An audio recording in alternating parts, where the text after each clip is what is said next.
My guest today is Alan Wood, founder and CEO of Rally Beer Company, who built Canada's first electrolyte-rich functional beer and sold to Muskoka Brewery in October of 2022.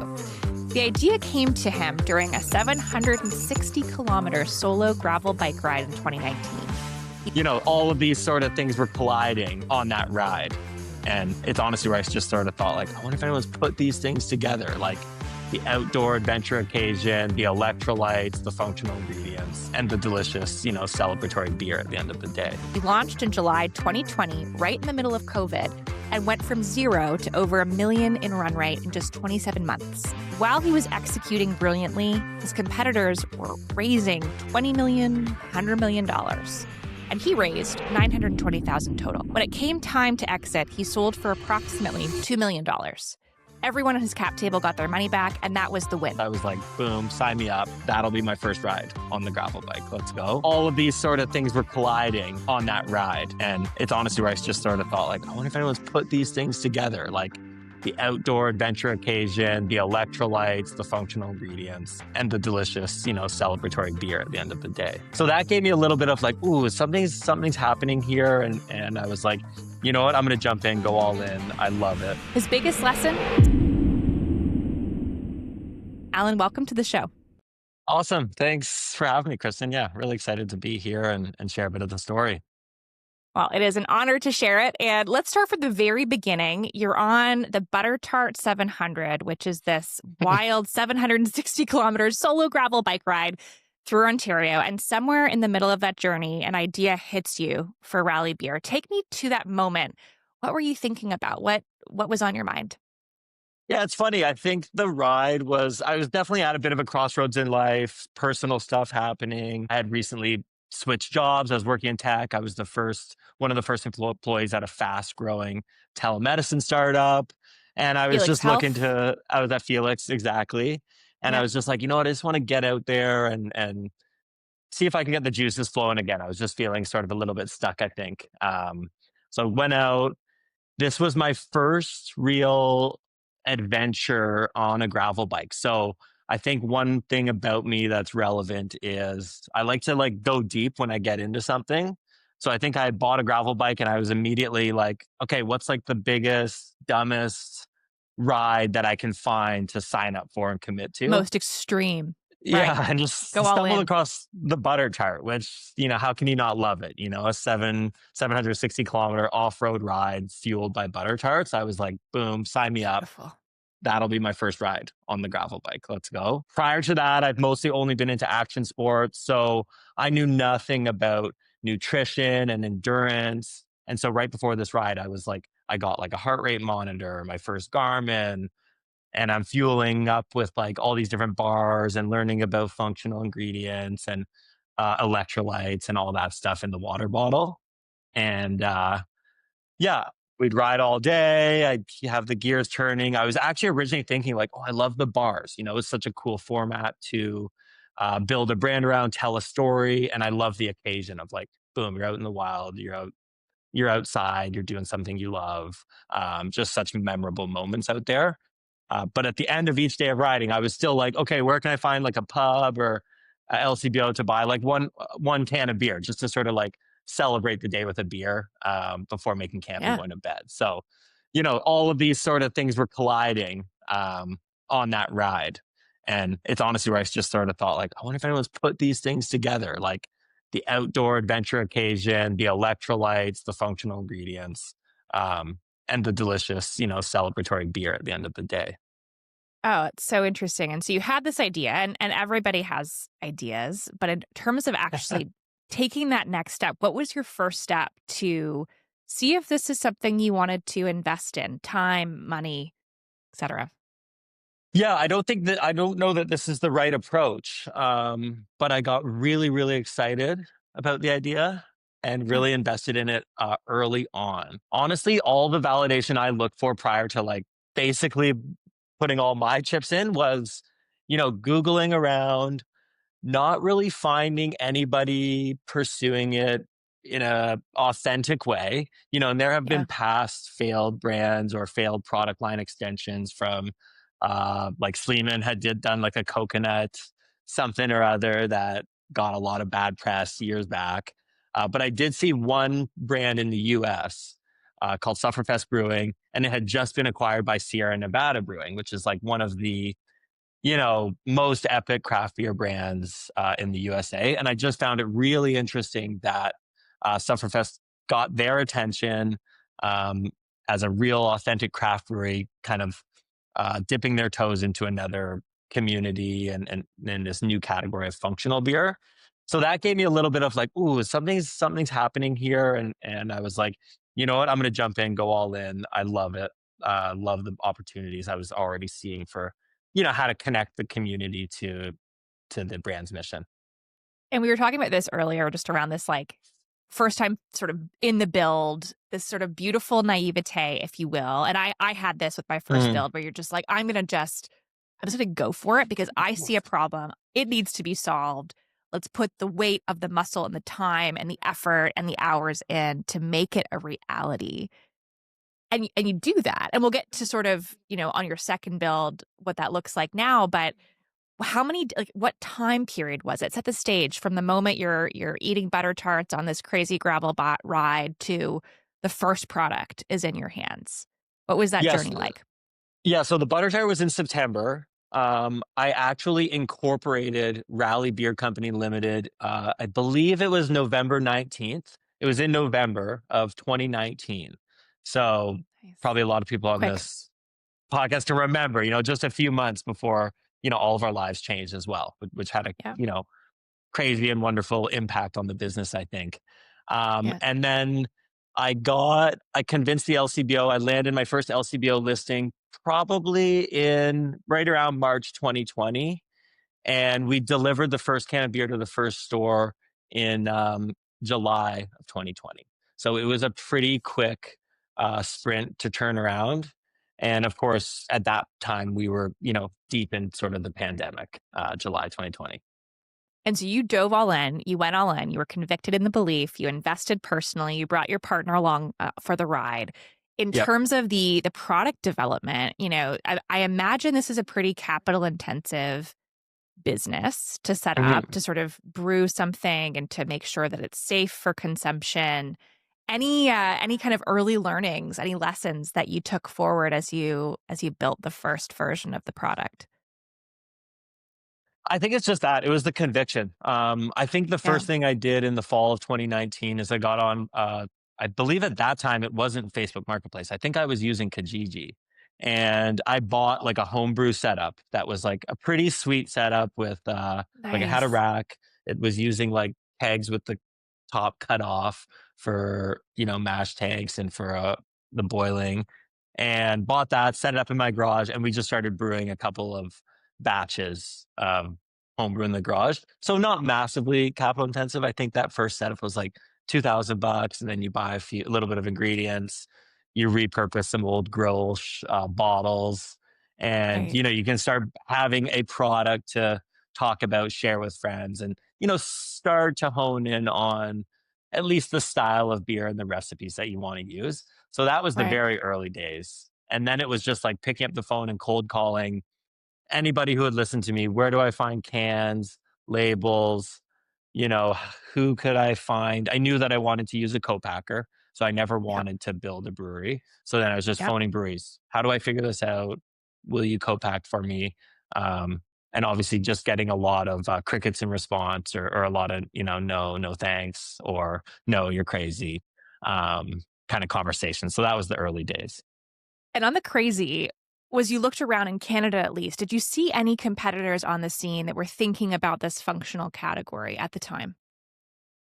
No, honestly, saw very little. I would Yeah. say, um, absolutely nothing. Like, you definitely saw a little bit of the trend starting around, people having lower alc Yep. and, lower calories. So, like, Michelob Ultra, I think, was, like, one of the fastest growing beers at the time, and they were Right. obviously from a marketing standpoint, going after, the active consumer. Right. So that Right. was a little bit that I saw, and like a little bit of a competitor that we kind of like, they were way up here. So we kind of um, put them on our vision board a little bit. But there was a signal there in the market that this was a turn in the market. There was a bit of a wave you could catch. And then for you to get to that first million, what would you say the hardest hurdles were for you to get to that milestone? I mean, countless. I mean, even just to So get to many. the first case of beer is, it's $50, right? So, I think we were getting paid from the LCBO about $51 per case beer we delivered. And, what people don't tell you is sure, the LCBO gets, thousands of applications for listings and they'll only hand out a few. So a lot of people think like you've just won the lottery if you've got a listing in your hand. But I learned like truly that is like literally just like the starting line of absolutely like grueling course. And especially in the craft category, like we had zero stores. Like listing just meant that I had now had a license to go walk into an LCBO and try to convince the store manager to bring us in. So, Oh, you know, interesting. the first challenge was, trading in my car for a truck and a van. And I think I put about like 70,000 kilometers on the truck that year, just personally visiting hundreds of LCBOs, trying to convince store managers to give me a chance and give me some shelf space. And so when did you start to see the momentum pick up? And, you built a very strong brand program with the partnerships like in the active category, like Arc'teryx. Did Yeah. those help catalyze a lot of more of the consumer demand that was needed to support the sell through once you had folks in and say, yes, let's carry this here? Yeah, for sure. It was like a bit of a double-edged sword being COVID. One thing I was grateful for is that, the big marathons were sort of off the table. So these Right. big, scary sponsorships where you have to pay a bunch of cash and then you got to give away like thousands and thousands of cans of beer, they were like off the table. So didn't have to worry about my competitors going for it and winning over those consumers. So we did a ton of grassroots events. So like small running clubs, small cycling clubs, we would host our own mountain bike and gravel nights and just like bring together the grassroots community. So we built like strong evangelists early on. And in our hometown, so originally, like I moved into my co-founder's apartment in Thornbury, went from my Toronto rent to $600 a month in rent. And we very quickly became like, I think like a top five beer in like Collingwood Thornbury LCBOs. So it was like, Steam Whistle, Flying Monkeys, maybe a Muskoka and us. So like we had really strong traction in our home market where we were doing these grassroots events. So then it was like we would look at little concentrations of areas that we could go engage with a couple of running clubs, cycling clubs, and then go to the store managers with that as sort of like our blueprint and our case study. Hey, give us a chance. We're going to run these activations. Um, we're bringing a new type of consumer in. They're not your typical craft IPA drinker. These are people walking through in their spandex, maybe, from riding their bike or something. So we were really telling the story of bringing a brand new customer into the store and into the category. And that's a really critical playbook kind of element here that I'm hearing, just in terms of selling the business case to them for all of the additional activation you were going to do to drive traffic into the store they may not actually be able to acquire for folks who are more health conscious, Yeah. and serve them and expand that through that new category that you clearly were defining. Were you facing any competition at that point in those buyer conversations? Well, we were facing a tremendous amount of skepticism. I think Hmm. we were we were well past like the main craft beer boom. So Right. there's hundreds of craft beers on the shelf. Managers were skeptical because there's a lot of beers that don't sell through if they don't have a following. It's made in one small community and now they're trying to sell it in Northern Ontario and it doesn't connect, it doesn't sell. So a ton Yeah. of skepticism. Also, being a co-packer came with challenges because they just you're sort of like a second tier Mm. citizen a little bit as a co-packer. Right. You haven't, I guess, in their minds, you're not making it yourself per se. Um, so there was a tremendous amount of education required um, to earn that shelf space, and similarly at the same time, RTDs, vodka sodas, these coolers, they were really exploding. So they were starting to steal a lot of shelf space from the craft beer category. So, that was another headwind. Like you're just up against like you're fighting for an even smaller, um, shelf set. And let's talk more about some of the headwinds and then kind of how you caught a bit of a tailwind to get to the exit itself. But you raised just under 1 million total. Your Yeah. competitors, Athletic Brewing, Partake, were announcing 20 million, $100 million raises. When did that really hit you in terms of the capital game that you were Mhm. in? Yeah, so when I started the business, I was just in my own little bubble, right? Like up in Thornbury, Collingwood, paying $600 a month, just like everything's la-di-da. Didn't know literally anything about the beer category. So just learning from scratch, just wanting to get it in people's hands. That's all I cared about. That's why we did so many events. Like every night we're cracking beers for some random run club and getting sweaty with people. And, it was quite The fun. hustle, the grind. Love it. Um, but I would say that that has a toll on you. And I actually started to get really excited about the non-alcoholic category because I actually just became, I think I was a little bit just like addicted to the hops and the flavor and the excitement around, post-run beers and all this, that I started actually buying a lot of Athletic, Partake. In those days, Groovy was big, all kinds of non-alc beers because I just was like enjoying um, sort of the taste and the story behind them. So we pivoted and got into non-alc beer quite early in the journey, but we didn't start with that hypothesis. Like we started doing alcoholic beers. I really only ever thought I'd do one beer, and it just like quickly ballooned from there as you see that you have to expand categories. You have to do different styles for different consumers. And the non-alc boom was something that I thought we were well positioned to target. So it was right Yeah. after I got into the non-alc category that I started to get a bit scared that, oh, I've really undercapitalized myself in the business and how the cap table was set up. And Um, so let's yeah. walk me through that moment when you kind of came to that reality and you were looking at your options. What Mhm. was going through your mind at that point? What options did you explore? Yeah, so at that time, we had 3 beer listings in the LCBO, so alcoholic beers. It was going well, but, it is really hard to duplicate, you know, me and the energy that, like, the founding team, Dave, Spencer, Mike, that we all brought to the table. Oh, and Maddie. Yeah. Like, really hard to duplicate that, really hard to service a region as large as Ontario.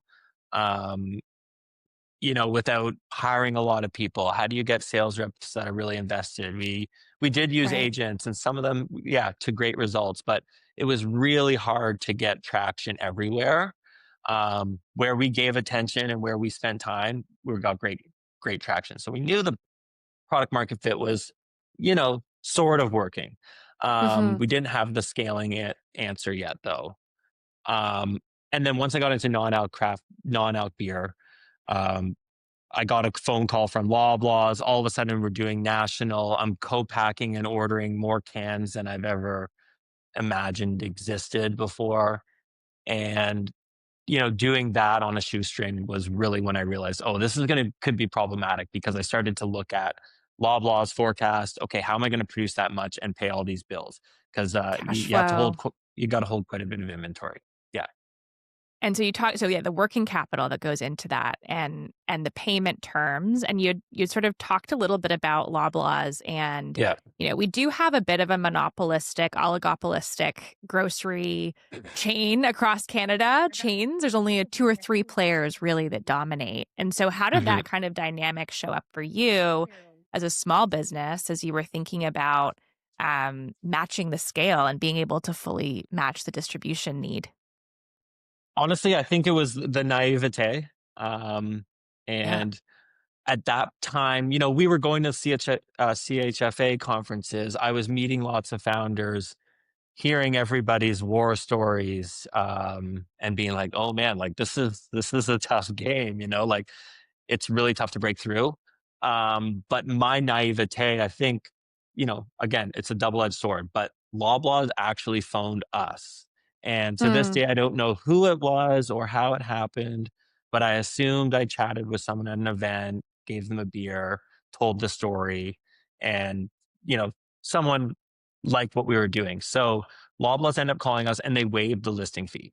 Um, and that was this, I think at the time that was a $75,000 listing fee per flavor if you wanted to put a non-alc beer on Loblaws shelves. Wow. So we were just like, no brainer, we're in, we're doing it. Like, didn't go Hands raise more down. capital before it, just like ordered a bunch of stuff.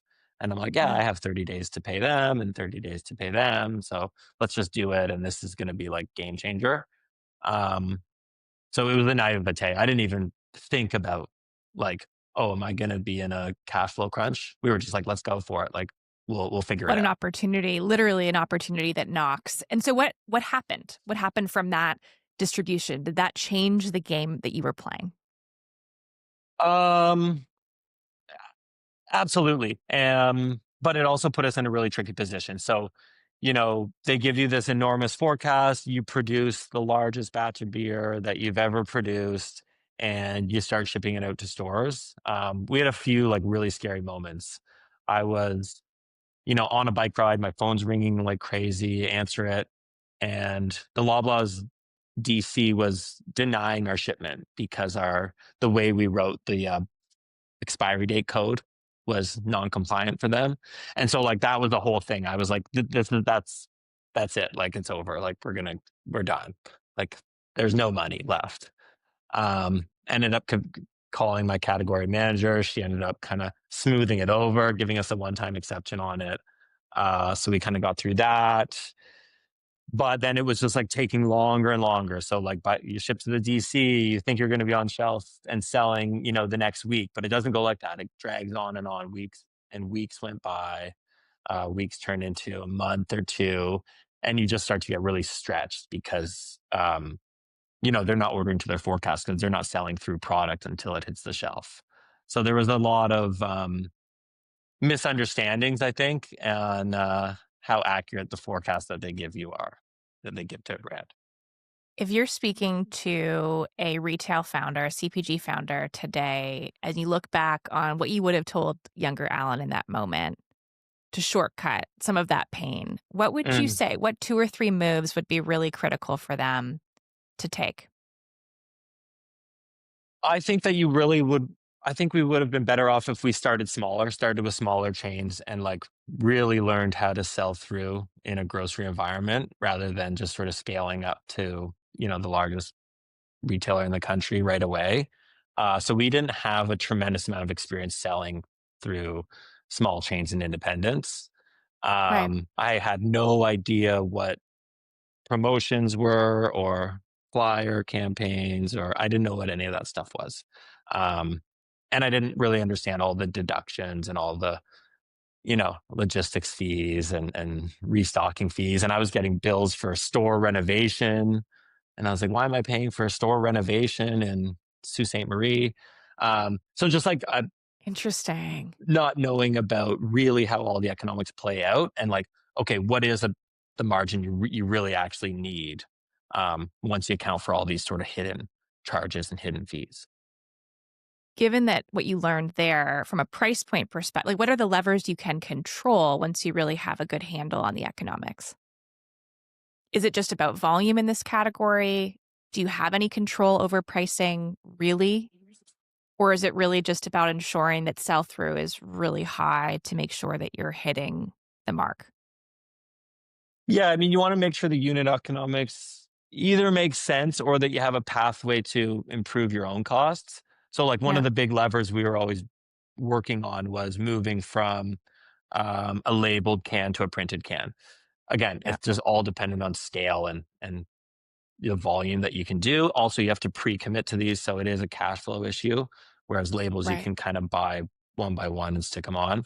Um, but making sure that it works right from the get go because you have a little bit of pricing power. Like we were a premium. We were like 10% more than our competitor. But if you start going much more than that, it's consumers are going to opt for a different price point. I So mean, it there's sounds like really a cost is magic a lever there. there. Like, how do we expand the margin through cost as much as we can? Yeah, cost But then control. cash flow Yeah, is a the constraint. logistics, the freight, and then sort of like being really smart on the trade marketing side. Um, Right. and again, Right. I didn't know what that word was. And I imagine freight is across Canada when you're shipping water effectively is extremely expensive and costly. Totally. And things happen and cans break and explode. And yeah, there's all kinds of issues for sure. The operation of this, and so back to this idea of like capital and being feeling like you were undercapitalized. Did you look to raise additional capital along the journey?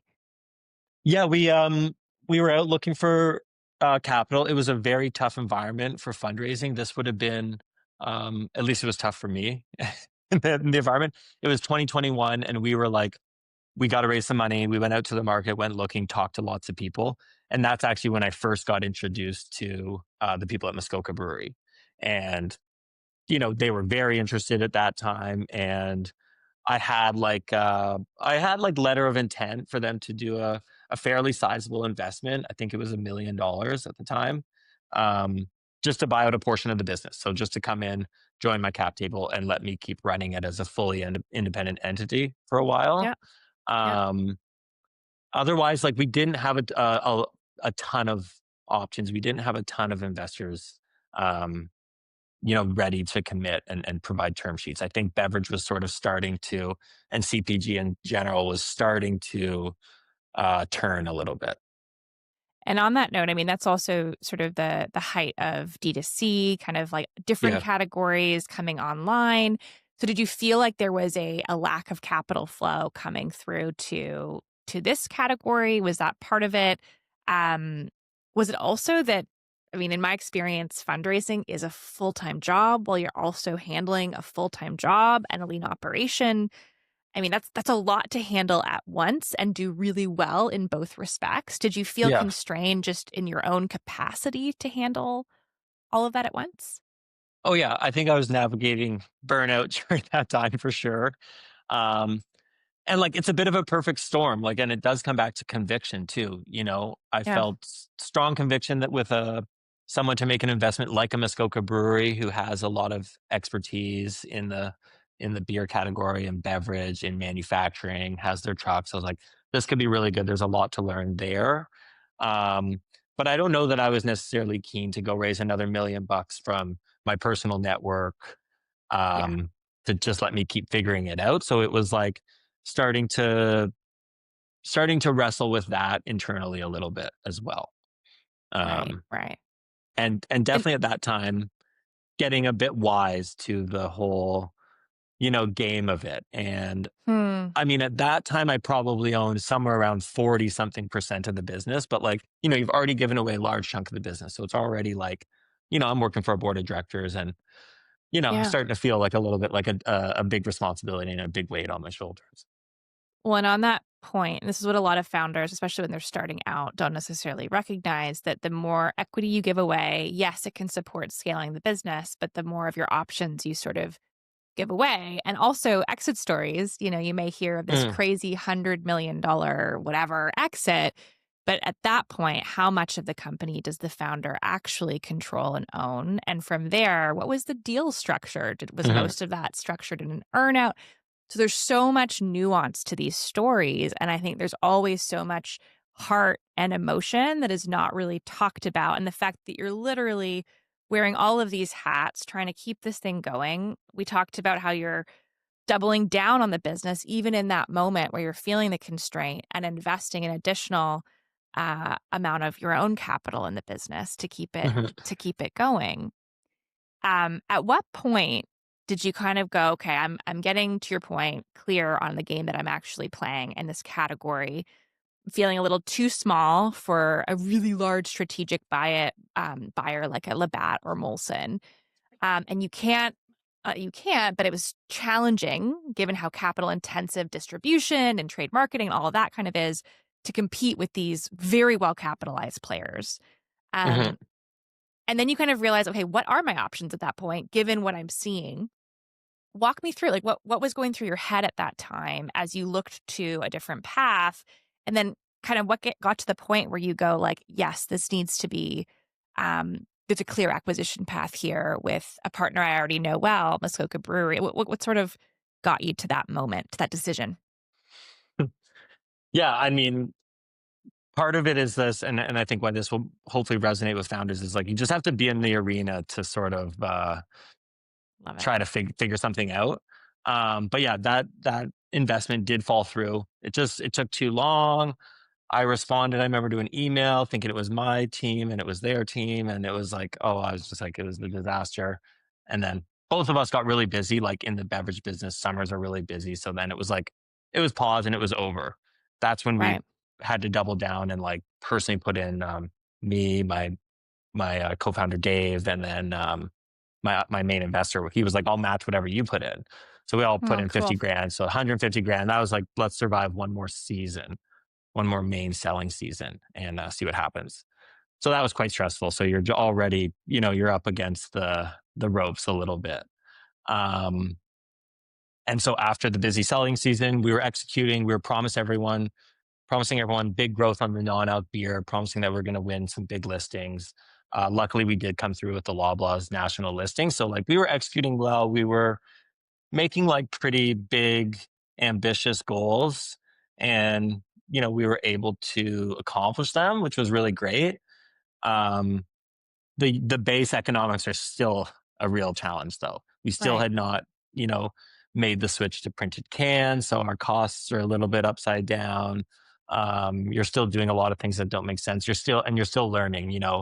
We had made too much beer. We were having to run some destructions because it's not got a long shelf life. So you're just like you're in the arena and you're just sort of doing whatever you got to do to keep fighting.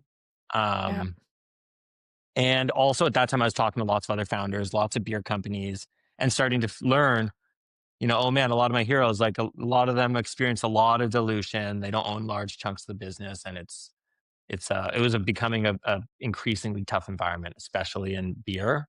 And non-alc beer was getting like crowded. Like everyone was launching a non-alc beer, so it was like, oh man, like everyone's coming in. You're A feeling lot the of heat. people, yeah, a lot of people Yeah. losing money on every can of beer, and it's just like I don't have the cap table or the investors that are, going to sign up for that. So it was either go out and try to raise a tremendous amount of money and then play that game. I didn't necessarily have the contacts, or I didn't necessarily have the knowledge to figure out how to go execute a raise like that. So I started to really focus in on I got to find a real strategic partner who can help me, get a good handle on my costs and look for efficiencies and synergies that way. Yeah, and so much of this is the operating part of this, not a lack of demand for the business Hmm. and the capitalization for getting there. And a lack of capital can be a position that puts you in a very tough spot, which it sounds like this is kind of the decision point on like how can I get to, and again, it's always interesting like reflecting back. So thank you for giving me the honor of sort of Yeah. replaying what I'm hearing. Um Walk me through the moment where this deal started to come together with Muskoka Brewery. Yep. How did that come back? What did you do did you do anything or did that come inbound? What was the spark? Oh, well, one of my partners and the main sales agency that we used, Craft Brand Company and Mike Lava, somehow I arranged for us to go cross country skiing in the backcountry in Kolapur with the Nice. CEO of Muskoka, Todd Lewin, and we went for this big ski. Stopped at like a really scenic wooden bridge, had a rally beer, and just sort of like let him know like, hey, we got pretty close on the deal last summer. um I'm trying to figure out what I'm going to do next, and love to chat with you guys again if it's of interest. And funny story, like Mike had jumped off the bridge and he ended up having like a really bad broken ankle from it, and like Oh, no. the CEO of Muskoka and I, we like raced back to his car. It was like a 45-minute ski. We were looking for like a kid's sled to like pull Mike out Oh of. It was like a god. whole thing, but it's like a bonding experience No kidding. through all that. But yeah, it started out like super authentically that way. It was like really relationship first, and yeah, getting him excited on, you know, what was special about rally, being that occasion, that active occasion, that, celebratory beer. And he's already seen the traction and the success considering, you were in the top in his one of his core markets. And this is an atypical story for how a deal. This is not a deal room. This is a cross No. country hike, which is so you and Yeah. so the brand as I'm getting to know it. Yeah. When did that start to become more of a real conversation, less of a strategic partnership, but more of a, hey, let's look at a full acquisition? Yeah. Yeah, the other thing I'll say too on Muskoka that not everyone knows or has asked me, like I even sent them my seed deck like before I even launched the brand. So, Oh, I've cool. been trying to cultivate that relationship for a long, long time. And I from day one, I was like, oh, I better make a little bit of friends with these people rather than just be like bitter competitors. So like I was getting to know the team at Ace Beverage, at Muskoka. Like I was trying to be friends because I knew like that I may need help one day. One day. Smart So it, move, but it smart, was intuitive move to build, because it is people buy from people, and that's true of companies just as much as anything, right? And yeah, so was that critical for you if you kinda look back to the through line of your story, having those early connections to draw yeah. upon when you needed it? I think it got me a lot of credibility that I had been going to them since seed stage, like and showing them the That's really story cool. and being open and building super transparently. And I really tried to build in the public for most of the journey. So I think that played a big role. And like you said it on this podcast, like the optionality, like that was something always in the back of my mind that, yeah, the more options I can always have, the better, especially. And now looking back, you know, in such a hard category, options are nice to have. Um, Completely, and knowing where you are with the information you have, and I also just love this idea that you had this abundance mindset of, this category is big enough for all of us to win. This doesn't need to be something I hold close to my chest. I can be open. And I yeah, think a lot of founders get this feeling, we're building in stealth mode. You see that on LinkedIn a lot. Sure, maybe if you're the next NVIDIA, maybe, yeah, right? But yeah. I think in most businesses, I really believe founders need to believe that the pie is big enough Yeah. for us to win, That and we should support each other, yeah. right? Craft beer's fairly collegial that way, trying to steal share Mm. from the macro guys, but, I also felt that we were even more different because, like, I don't think we were actually stealing a lot of IPA drinkers, we were really going after people that were buying, Michelob Ultras or not drinking beer at all and going after this kind of this, like, net new occasion in a sense. Um, so I never really felt that competitive with, any of them really. You were part of creating a new category that is now booming, especially if you look at Gen Z and their consumption habits, right? And the choice of non-alcoholic for wellness, well-being, et cetera. It sounded like you were kind of in the right area, maybe a Yeah. little early too, in terms Yeah. of that trend. Yeah, I think so, a Um, little early, but, yeah, it was fun to be a part of. And so when you talk getting to the actual deal itself and Yep. Muskoka says, "Okay, let's structure this deal." What what was that like? What did that sort of look like to get to the deal? You'd told me you'd sold for approximately 2 million. Um, Walk someone through who hasn't really been through that type of process. What was that like? Yeah, it was super fun. I mean, I loved it first of all. But it was tough because we were talking about numbers that, my main investor wasn't really gonna make any money, so it sort of became a bit of Yeah. a preservation game for them. Yeah. But they had also learned about the category and seeing what the competitors were doing and seeing that this was gonna be a tough sled. Um and, I'd expressed that I wasn't sure if I was that interested if I'm going to have nothing left. Right. And I don't think they wanted to operate the business. So they started to Right. get more and more excited at the opportunity that we could sell and maybe make a little bit of, they could maybe make something. Um, but yeah, Muskoka knew us really well. The one thing about the beer category, LCO is one of the biggest customers. The sales data is the sales data. I mean, it's basically public facing. Anyone can pretty much get their hands on it. So, Right. it really just becomes about what's the story, what are the listings you've got, how much value can we attribute to, the trademarks and the IP. Um, and it's really, pitching them on what's the growth story and what's that opportunity to put your foot on the gas a little bit. How fast was that entire diligence process from the moment this made sense? Was there an LOI? Like, what was sort of the formal process that you went through with them? Yeah, it probably dragged into like close to 90 days. Um, First we had to Very align on the fast, by the way. we've yeah, Very we've fast. first it took a little bit of time to align on the terms, and like I was willing to take nothing and maintain some equity because I was still really excited about, where we were going. Um, and it ended up becoming a bit of a like take it or leave it situation where they wanted 100%. They wanted 100% of the equity. They have a really clean cap table.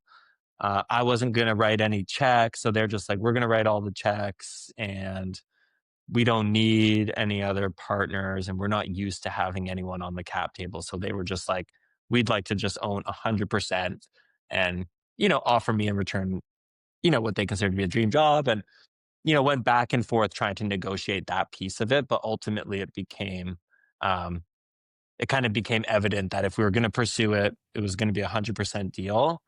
And I was starting to look around at my other opportunities and trying to speed up some of the other deals that I was talking about, and started to realize that this was going to be the most value for my investors and for everyone involved who, took a big gamble on me years prior. So, um, kind of like decided to go all in and go exclusive, working towards that deal.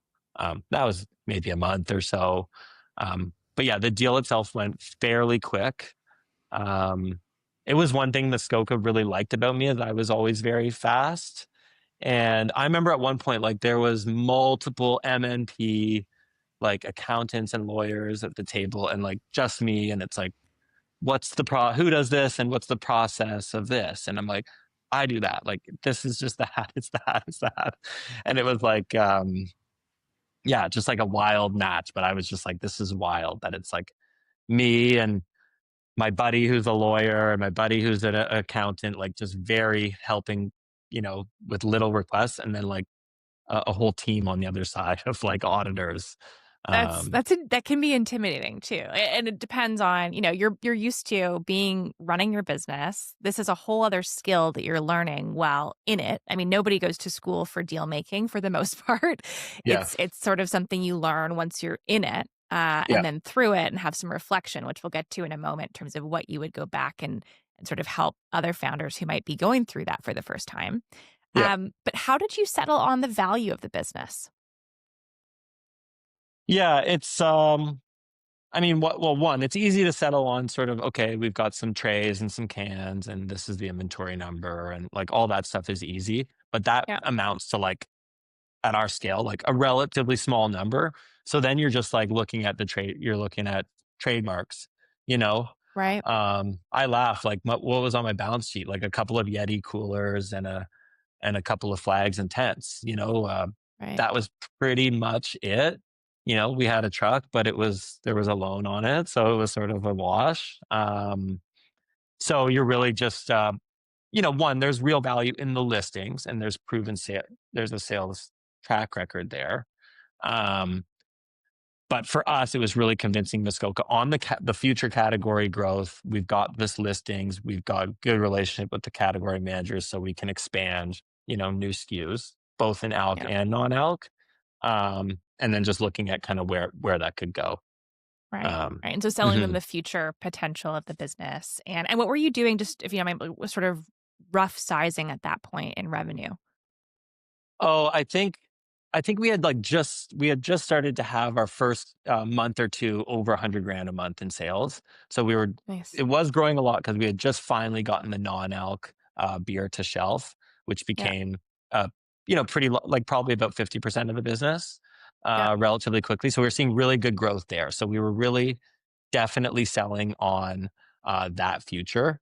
And for Yeah. Muskoka being one of the original craft beer folks, they had been seeing the non-alc trend, and from their description, they thought I was about 2 years ahead of them in terms of like already having national distribution and a Loblaw listing, and already having a formulation figured out, and yeah, just like actually going. So there was a lot of Right. learnings they were able to get in launching their own non-alc from ours. So that was a big part of it for them, was like accelerating their commitment to getting into the non-alc category, which if you look now, yeah, they've done quite well with their Veer non-alc. It's in Costco and grocery and everything. Um, that's definitely probably the biggest part. And then otherwise, the beer stuff, they're like, okay, extra listings. They have an idea what those are worth to them. They know that they can expand the margin quite a bit. Their brewery is not running at capacity, so they were able to take production in house, and And so vertically integrate it, which is yeah, so versus the they're co-packer. yeah, they'll capture the co-packer margin and put it on their trucks, and the trucks aren't always full to the brim. So there's a lot of efficiencies there on that existing business. So while it was for them, probably small, they knew they could expand the margin pretty quickly. Yeah, and it's a clear and just the through line here that I'm hearing is that there's the inventory, there's like the hard assets, there's things that'll show up on your balance sheet and on your P&L, but it really sounds like there was tremendous strategic value in that you were a shortcut to not only the learning, but the IP in terms of the formulation, in terms of the moat, effectively a moat, in terms of having some of those partnerships locked in for them to just jump into Yeah, and expand further. And then the efficiency. So all of that is not going to show up in those financial statements. And that's a really key point for a lot of founders, understanding the value you have and what you actually have within the business and how to position it is yeah, so powerful because if you don't know that walking into those buyer conversations, it's very difficult to understand how to where your leverage is, right? yeah, There's a lot of yeah, for leverage sure. there. So Mhm. I'm curious just in terms of, the deal closes, you go through a transition period. There's typically a transition period always for founders, especially when you're running a lot of the components of the business. Was your 6 months, was that roughly what it was end to Yeah, end? I think it was quite unusual. And I think with, Yeah, yeah, probably from their perspective as well in hindsight. I felt a bit badly, but I think they thought it'd be the dream job, but it just really isn't the same when you go from being the founder to having 0% in it. no control. So, yeah, Employee, and right? you're an Effectively? employee. My team essentially um, didn't come over as much as I would have liked. So, that was really challenging as well because, Yeah, you build a culture and a team around it, and you have a whole um, sure. your community that way, and support system. So that was quite challenging. But yeah, I just had a 6 month. I mean, part of the benefit of doing the deal with them is really clean. They don't have they've got one really strong financial backer, and so they're very well positioned that way. Um, so they didn't need to do anything super complicated or complex. It was I think relatively easy from that perspective. All right. So more of a cash Just component it was, fully. yeah, just fully. That's great. Pretty much, yeah. That's great. So I want to get to the heart of what you just said there that was really important around, the not all of your team came over. A lot of your Yeah. community was at work. And I'm curious for you, as you sort of reflect with some space, what was the most challenging, I guess, surprise, something that kind of snuck up on you about that transition and what came after? Oh, yeah, I mean, well, one, I think you struggle with imposter syndrome from day one, but you just sort of Yeah. you find your place, and then you go Yeah. to, like, a, 150-person company that's in the very craft, and we were very not craft, and so there Mm. was, like, a bit of a that was tough. Not all the employees were, I got the vibe, not excited about it because they wanna be just making their, hazy IPAs and imperial stouts and do the real craft thing. So we're sort Mm. of battling that, and, a bigger company like Muskoka is trying to go from a craft brewery to a beverage company. At the same time, they were working on, like, sparkling teas, and they've been doing RTDs and mixed success, and, so I think they had their own, challenges as a business that's trying to continue to grow in a category that was shrinking. So, obviously they're trying to get into these new categories and find new types of consumers. So we were like perfect fit, but still a culture fit issue there in integrating both me and the brand um, into the business. Um, yeah, I felt so more awkward going there for the first day of work and introducing myself than probably any job prior. Yeah. Yeah, yeah, and that cultural tension and what people don't often know is, like, the deal's done, the ink is dry, and, yeah, Mhm. cash is in the bank, but you're then going into this integration stage where it is all about people. Yeah. right? Like, and Yep. that's people are not numbers on a spreadsheet, although people try that move. But this is Yeah. about culture. This is about values alignment. And I imagine there was a sales team that you had to also get pumped about selling this net new product in their portfolio. I mean, there's a lot of challenges Oh, with yeah. change. No one likes change Yes. except for entrepreneurs. We thrive on it. Yeah, it We're was hard. insane. Yeah. And like the sales reps did a great job, but they were also just like, man, we just keep getting new SKUs, and the managers, LCO store managers are not always the easiest um, people to work with, and they have lots of people always asking them for this and that and the other thing. So Right. you just have when you have a laundry list of things you're trying to do with them, they're just sort of roll their eyes a little bit. So it's a tough environment and a tough gig for them for sure. And so for you, let's jump into where you are now and kind of look backwards. So you Mm, go from that, you mm, transition, you do some consulting work through Winline with some phenomenal brands like Greenhouse, for example, and Sapsucker, which I love. That's my like yeah, cocktail, so to speak, in the summer. Um, nice. I'm curious just in terms of what you're building now in a Yep. new occasion, in a new kind of ideal profile where you're looking at like, the pet parent, the dog parent, the adventurer. Walk me through how you're building differently, having lived through this build. Is there anything you're doing and are you approaching this build a little differently? Yeah, so that's the FRAPS Institute, as we're calling it. So this is where we're really building up a dog nutrition program for adventure dogs. So honestly, taking a lot of inspiration from the Rally brand here, Yeah. and really bringing a lot of the marketing and the brand and the occasion from beverage and trying to apply it to a new category. And probably an occasion that I've now fallen more in love with than the après beer is out for a hike with, my partner and our pup, at the summit having a moment with the dog is sort of like the highlight of our week now. Love that. Um, the way I'm building it differently, one, I'm in a bit of a different position now where I'm able to self fund it for longer. So I'm really excited about that. I don't want to give up a huge chunk of the business on an early investment, seed investment round for a CPG brand where, you're giving up 25 plus percent of the business on day one. So Is keeping that it, typical, by the way, for seed? I think so. Yeah. I mean, our large Yeah. investor had 25% as soon as they signed. And Yeah. we had a little bit, I had 50 grand of sales. Like we had just sort of just got Yeah. started. So Justifying a that's awesome. $2 million valuation is tough, right? When you have 50 grand in sales. Starting from scratch. So what I'm hearing is, hey, let's self-fund, let's hold more of the optionality in the business for Yeah. longer and then get more traction so you can raise it. If you do raise at a higher valuation, do you want it? Do you believe you have to be successful?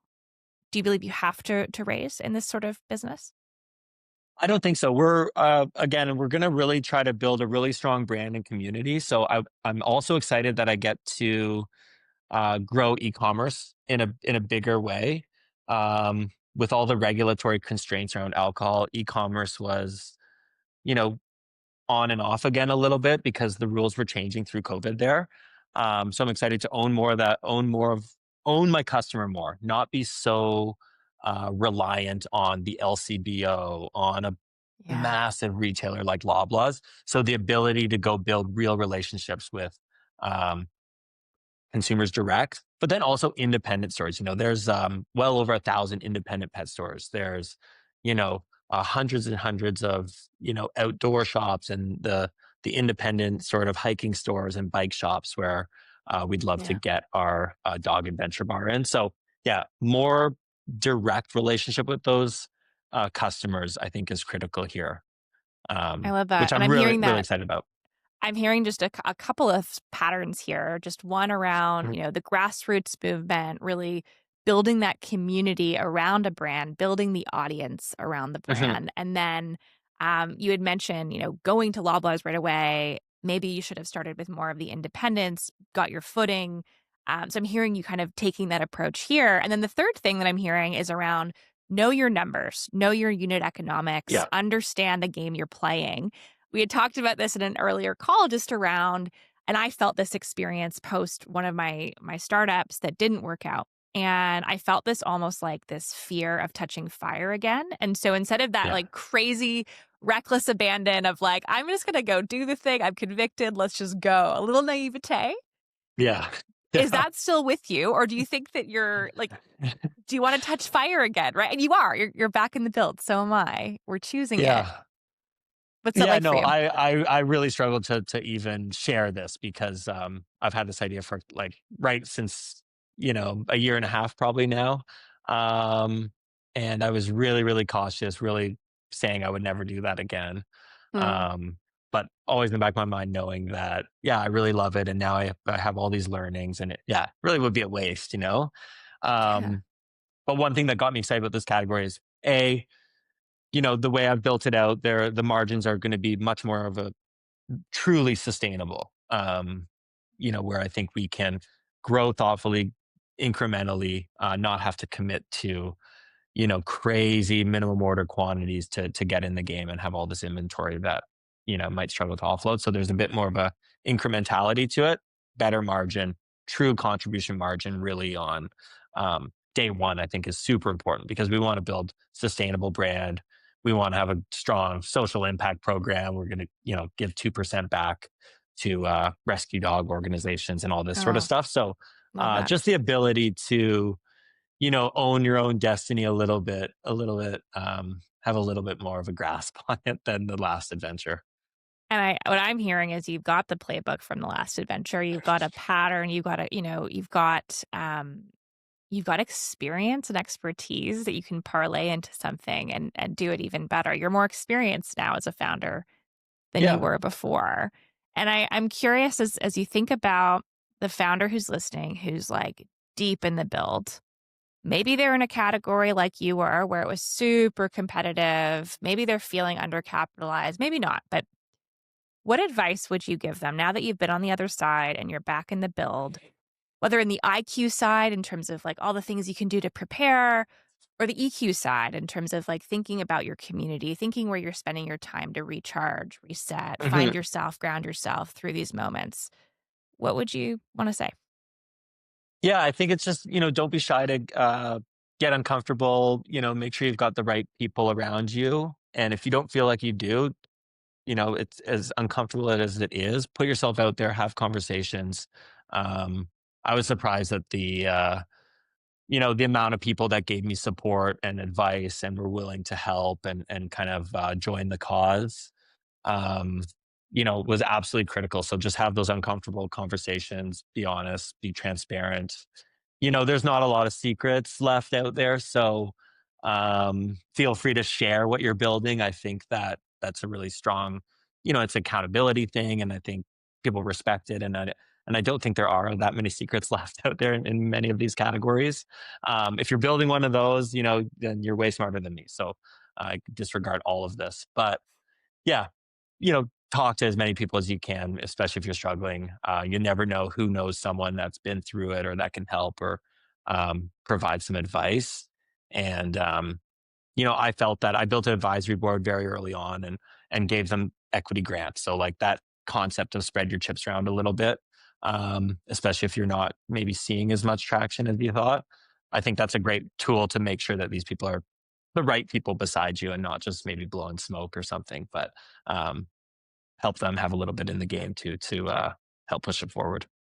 Oh, I love that. So build your community, build your support, know what you don't know, and go seek advice to fill that gap. And then what I'm also hearing is go all in. If you're going to build something, go Hmm. all in. Continue to build, continue to go all in with a sense of thoughtfulness on Yeah, what it is that you're building, how you're building it, how the unit economics play out. Make sure it's sustainable. That's what I'm hearing. That yeah. idea of sustainability. I think so. Yeah, that's something I always dreamt of, but never quite got never quite got there. Well, you're on your Um, way and you are building differently from what I'm hearing and opening up the channel to go direct, which sounds like the absolute sweet spot for how you built previously in terms of that touch point with the end customer. yeah, So I'm so excited for you. And are you awesome. bringing in co-founders at this time or are you building this on your own? Is this fully solo founder at Um, this point? no, I've got co-founders, especially the CEO is actually our puppy. So Yeah, she's the Name? real boss. That's Alma. Alma, that's right. Yeah, Oh, so yeah. good. Our Mexican rescue is she's the real boss around here. So And the inspiration. Well, so excited. Alan, thank you so much for sharing your knowledge with everyone here listening. So appreciate you and can't wait to see FRAPS Institute on shelves or online. cool. Thanks so much for having me. This podcast brings you conversations with founders who've made strategic exits, plus the advisors who guided them through the entire journey, before, during, and after the deal. Real expertise from people who've actually been there. Getting to the Deal is made for the Exit Horizon community, a private, highly vetted membership for Canadian entrepreneurs planning strategic exits. We discuss what most won't, how to maximize value, build systematically, and design what comes next. Connect with us, Exit Horizon, on LinkedIn, or reach me at Krystyn@exithorizon.com. I'm Krystyn Harrison. Subscribe to Get Into the Deal wherever you get your podcasts. We'll see you next week.